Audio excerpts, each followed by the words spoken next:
দামি গাড়িতে নয়, সাধারণ ট্রেনে ভ্রমণ করছেন ভোক্তা অধিকারের অফিসার আব্দুল জব্বার মণ্ডল। এভাবেই রাজশাহী থেকে তিনি ঢাকা ফিরছিলেন। সুযোগ থাকা সত্ত্বেও তিনি একেবারে সাধারণ জীবনযাপন করেন। একজন আব্দুল জব্বার মণ্ডল আছেন বলেই লাখ লাখ মানুষ ভেজালমুক্ত খাবার পাচ্ছে।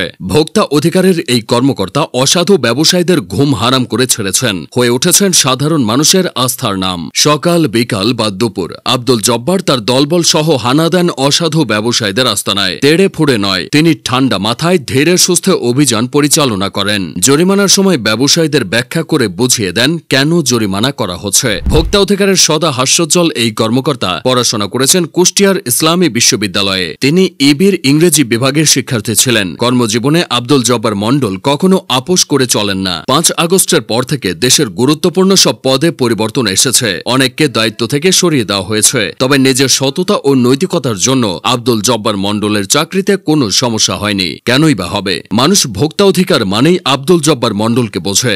একটা সময় ভোক্তা অধিকারের নাম শুনলেই সাধারণ মানুষের চোখে মুখে অনাস্থার চিত্র ফুটে উঠত।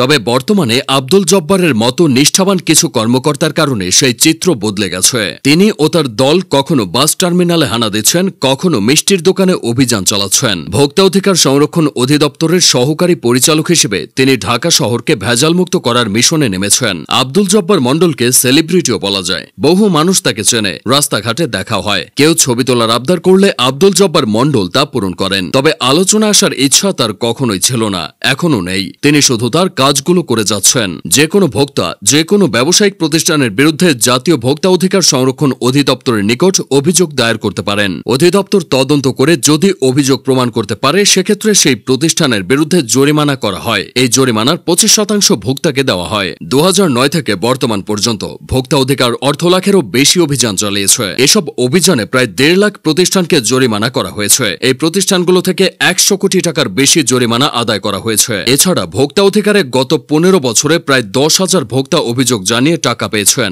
যারা ভোক্তা অধিকারে অভিযোগ করেছিল তাদেরকে 2009 থেকে বর্তমান পর্যন্ত প্রায় 1.5 কোটি টাকা দেওয়া হয়েছে। আর ভোক্তা অধিকার সরকারি কোষাগারে জমা করেছে 100 কোটি টাকার বেশি।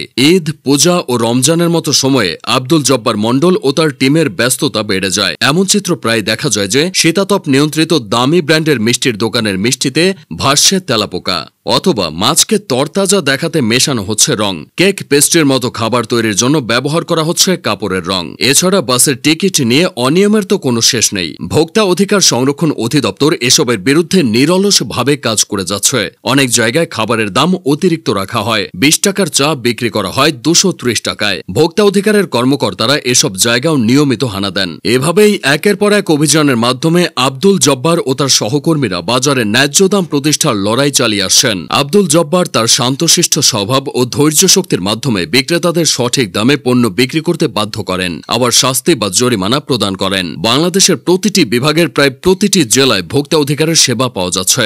একটা সময় বাংলাদেশের মানুষ ভেজালমুক্ত পণ্য কিংবা প্রতারণাহীন সেবা পাওয়ার অধিকারের বিষয়টি জানত না। ভোক্তা অধিকার সংরক্ষণ অধিদপ্তর এই বিষয়টি নিয়ে কাজ করছে। তাই ভেজালের বাজারে সাধারণ মানুষের ভরসা বলতে আছে এই ভোক্তা অধিকার সংরক্ষণ অধিদপ্তর। আর আব্দুল জব্বার মণ্ডলের মতো কর্মকর্তা ভোক্তা অধিকারের প্রতি সাধারণ মানুষের আস্থা মজবুত করছেন।